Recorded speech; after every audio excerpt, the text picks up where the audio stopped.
बहुत शर्म की बात है जिस देश में कभी मौसम की मार हो जाती है, कभी उसको पानी नहीं मिलता मंडी में, या कहें कि सरकार की कस्टडी में वो सड़ गई। कुछ भ्रष्ट अधिकारियों की वजह से सरकार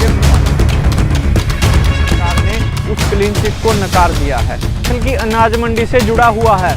दरअसल जैसा कि नमस्कार, मैं हूं प्रदीप कुमार और आप देख रहे हैं संसार क्रांति। और इस वक्त एक बहुत बड़ी खबर ऐसे सामने आ रही है कि एक बहुत बड़ा घोटाला कैथल की अनाज मंडी से जुड़ा हुआ है।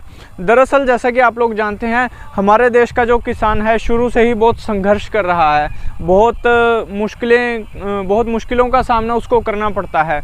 कभी मौसम की मार हो जाती है, कभी उसको पानी नहीं मिलता, लेकिन फिर भी जैसे तैसे करके किसान की कोशिश यही रहती है कि इस देश का जो आम आदमी है कैसे भी करके उस तक अन्न पहुंच जाए। लेकिन ये जो भ्रष्ट अफसर होते हैं, ये कहाँ किसी को चैन की सांस लेने देंगे।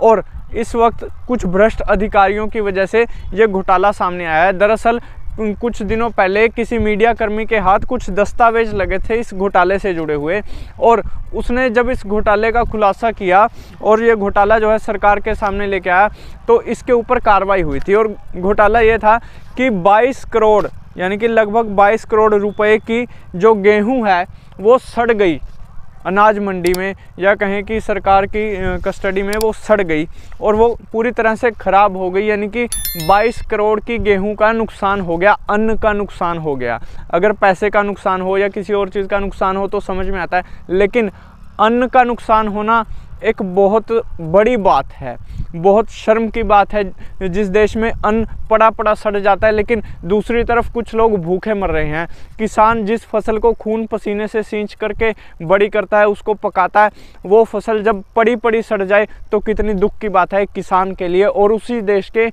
आम आदमियों के लिए। अब उसके बाद हुआ क्या, जब इस मामले की कार्रवाई चल रही थी तो डीसी संगीता तेतरवाल, कैथल की डीसी संगीता तेतरवाल ने क्लीन चिट दे दी थी उन कर्मचारियों को जो इससे जुड़े हुए थे। और ऐसा कहा जा रहा है कि संगीता तेतरवाल पहले भी भ्रष्टाचार से जुड़ी हुई है, या इनका नाम पहले भी भ्रष्टाचार में आ गया है, ऐसा बताया जा रहा है। और यही नहीं, इनके जो पतिदेव हैं, अगर मैं गलत नहीं हूँ मेरी जानकारी के अनुसार, उनका नाम अजय तोमर है। और ऐसा कहा जा रहा है कि इनके पति भी एक भ्रष्ट IAS अफसर हैं। हमारी जानकारी के अनुसार हमें ये चीज़ें पता लगी हैं। अब जो बात मैं कह रहा था कि जो क्लीन चिट दे दी गई है इस मामले से या इस घोटाले से जुड़े हुए अधिकारियों या कर्मचारियों को, तो दुष्यंत चौटाला या हरियाणा सरकार ने उस क्लीन चिट को नकार दिया है और ऐसा कहा है कि इस मामले को गंभीरता से लिया जाए और उन लोगों पर या उन अधिकारियों पर जो है FIR करी जाए, मामला दर्ज किया जाए।